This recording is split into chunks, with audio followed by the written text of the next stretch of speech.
let's be real. Do you really want to go to college? And if you do, welcome to the video. I'm not discouraging you from going to college. I'm just asking, before you begin this video, do you want to go to college? Hi, my name is Trisha, and today we'll be talking about college admissions in the Philippines because school is about to start for some schools, and I'm assuming that admission season is about to come out as well.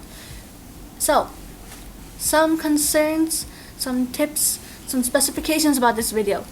First of all, I'm going to talk about how to apply online because we are still in the online setup right here in the Philippines, and I'll be talking about the top 4 universities plus UA&P. Disclaimer. I did not apply for UST and LaSalle. I did try to apply to LaSalle, but the fee was expensive, and I didn't really want to go. So, I'll leave that at the end, and these are just tips I got from my friends. Ask yourself, why do you want to go to college? Now, you're probably gonna say, because my parents want me to go. Think about it first for yourself. Do you want to go yourself?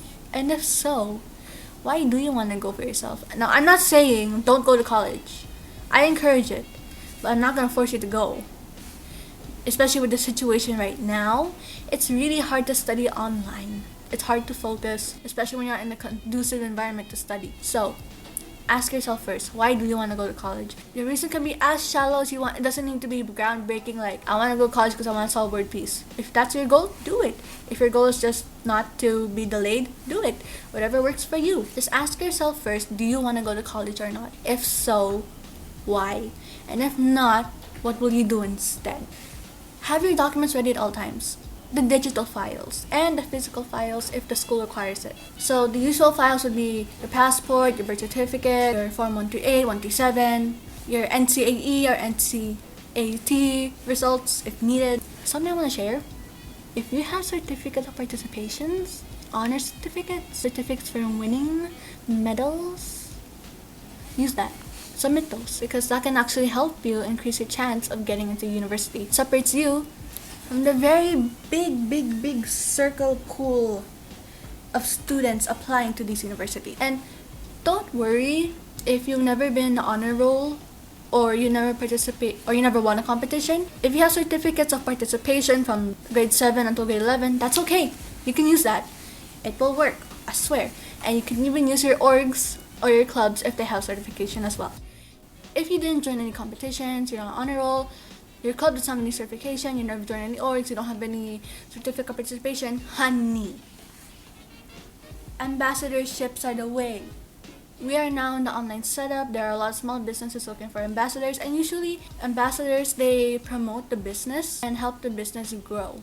So you grow along with them because you can increase your following. But let's not talk about that. Actually, these businesses, they'll give like a certificate to show that you were an ambassador for that group, or they'll show proof. And you can submit that so that they can see, oh, this person likes to help out this kind of company, or they support this kind of cause. So do that. Even orgs do it, so you can submit for those if you don't have any of the aforementioned. Forgot to mention this, another way to do it is to attend seminars, online seminars, or even the physical ones if the situation gets better.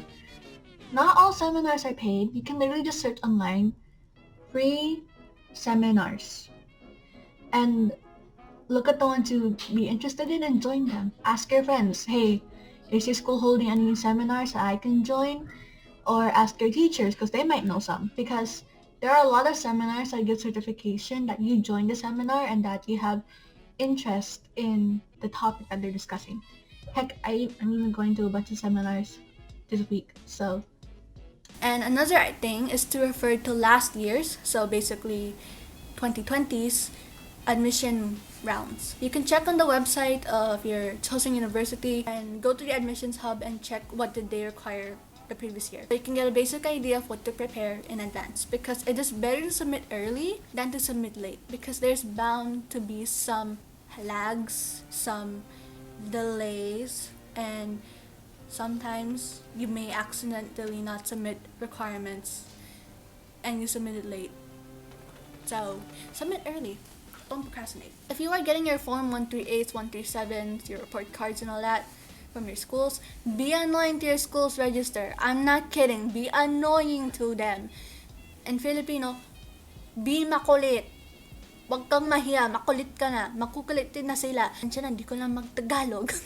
I don't like how I said this part because it sounded very disrespectful and it sounded like I'm encouraging you guys to harass your school departments for your documents. Isn't a good thing.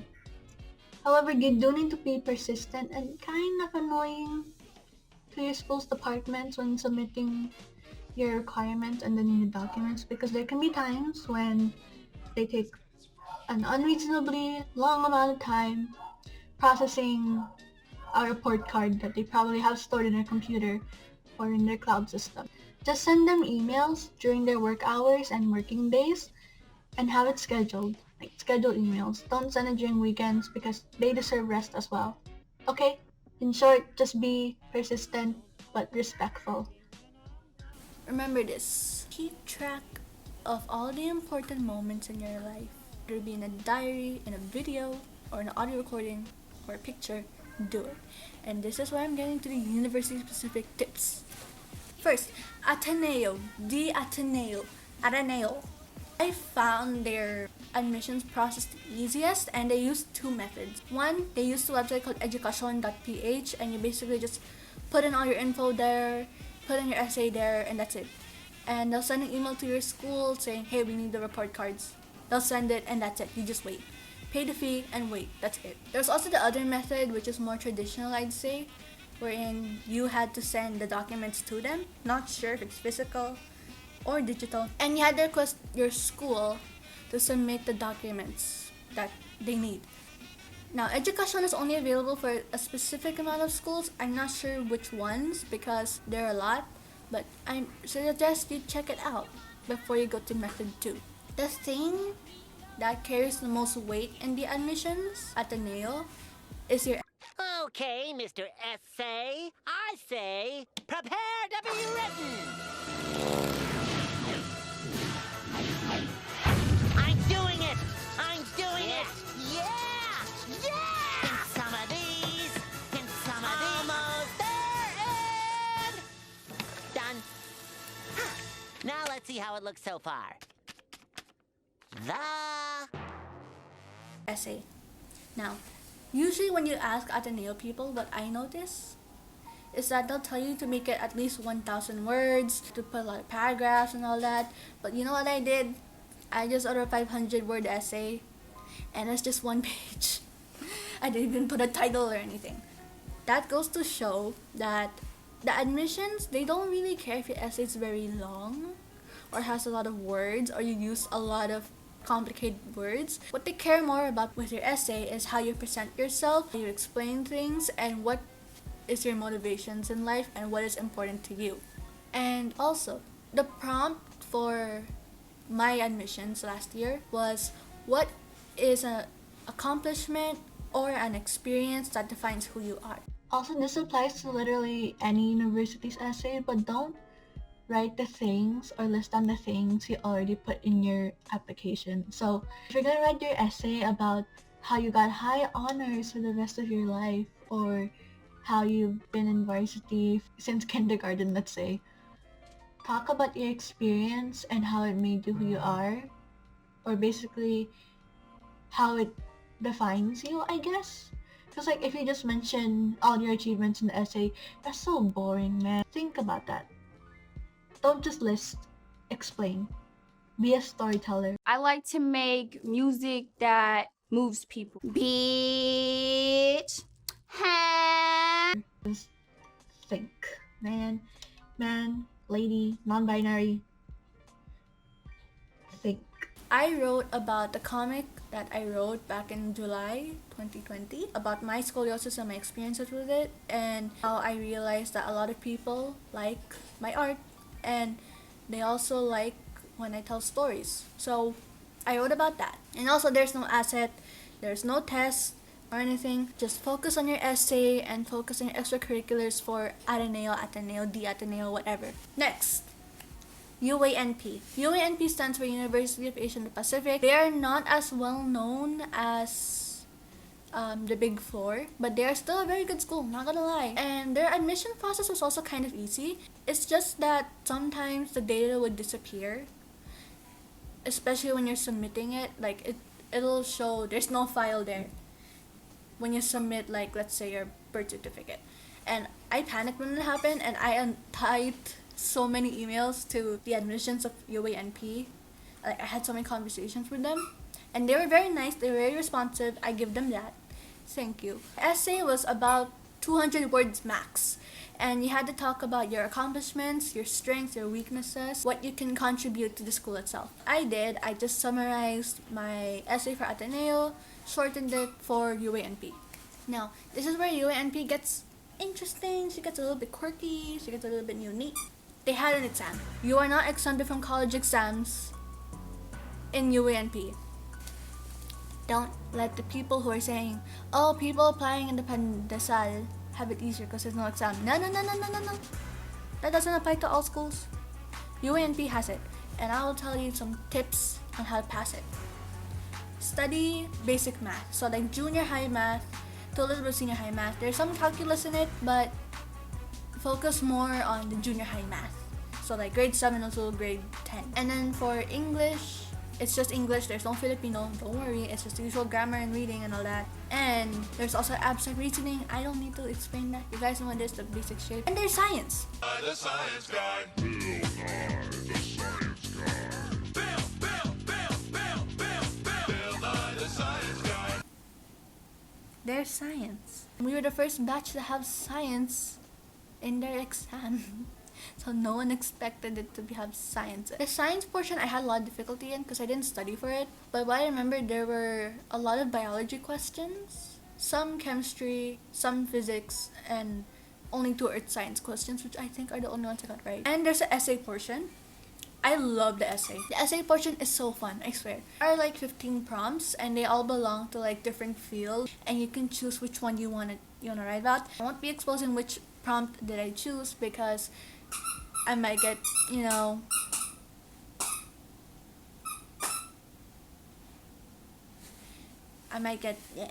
What's up, Well, what I did write about was parasite, and I related parasite to the culture of the Philippines.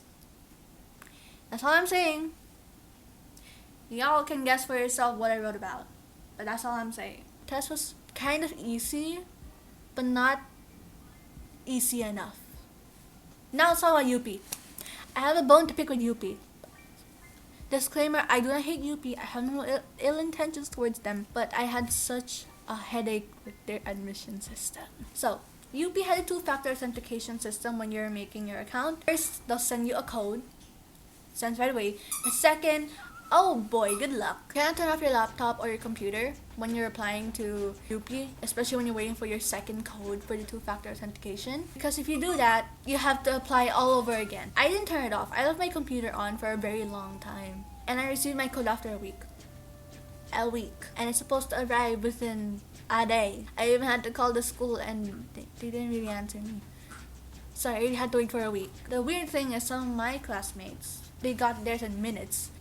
And I don't understand why, but that happened. That's something you should expect. UP system can be slow. So be patient and make sure you have good internet and electricity. And the whole admissions process, it lasted from January until July. So that's literally more than half a year. There were 2 forms from what I remember. Form 1 lasted from January to March. Form 2 lasted from March till May. And then May till July was when they were checking the results. Form 1 was basically your personal data, what's your name, what school you come from, how much your family's making, all that stuff. And then Form 2, basically they'll send it to the school, ask them for your records and your grades. And there's no essay. It's literally just submit your grades and your personal data. However, there are some UP campuses that require an additional assessment, which I would call the online UPCAT. And I applied to UP Diliman and I applied to UP Diliman Pampanga. And UP Diliman Pampanga was the one who required me to take the exam. I didn't take it though. Why? When they sent me my account, it didn't work for like a week. I told them about it. They said they'll get back to me. The night before they fixed my account, I didn't check my email on time. And I missed the exam. That's it. That's all I can say. But the exam covers math and language. No idea if that's just English and Filipino or it's just English. but it says language, academic writing, and reporting. While math is, usual math. No idea if that's in Filipino or English. I have no idea. I'm so sorry. And now, UST and LaSalle. What my friend says about UST, it wasn't that annoying. The process was pretty quick. But the problem was that you had to manually input your grades. So if you don't have your grades from grade 7 until grade 11, you're gonna have to know your school to get your records and you have to input it yourself, and that's very tedious. Next, for LaSalle. Again, the LaSalle process wasn't that slow. It was pretty quick as well, but the annoying thing is when you are the top 10 of your batch. When you're the top 10 of your batch, you have to answer a 500-word essay, and there are like 6 different questions, and you have to answer all those. I don't know what the questions are. I'm so sorry. I asked my friends. They don't remember.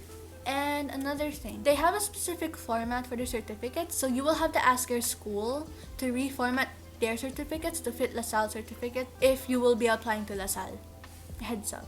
I don't think it applies for CSB. I don't know how to apply for CSB. This is for LaSalle staff. And now, where did I get into? I'm back again, editing Trisha. This part I said way too long, so I'm gonna keep it short. I applied to Ateneo for BS Comtech. I applied to UA&P for IMC or Integrated Marketing Communications. I applied to UP Diliman for Business Admin. And I applied to UP Pampanga for BS Finance and BS Economics. I forgot, but yeah. I didn't get into UP Diliman, but I got waitlisted into UP Diliman Pampanga, but I got placed in degree programs with available slots. My friend in UP told me that as bad's not getting accepted, but you know what? Getting waitlisted in AUP, that's good enough for me. And I also got accepted into UA&P, and I got accepted into Ateneo as well. Now, where am I going? Look at the hair. Going to Ateneo. I'm very excited. I would have filmed my reactions to open these letters, but I literally forgot the of the opening, so it was really a surprise when I got it, and I'm really excited to go to Ateneo. I don't have super high expectations, but it's been like a dream of mine to go to Ateneo, and it's so surreal to me that I can say I'm going to Ateneo. So yeah, I'm very excited. I have low hopes because we're still in online setup. I've seen some complaints, but you know what? No school is perfect, and I am excited to bring you guys along the journey because I want to post university content as well. Even though it's oversaturated, but I do not care.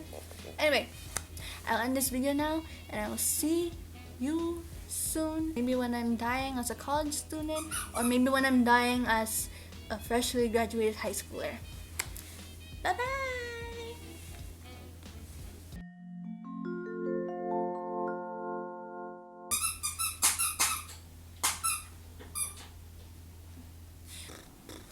The video went so long. There were 2 forms, from what I remember. 500 essay.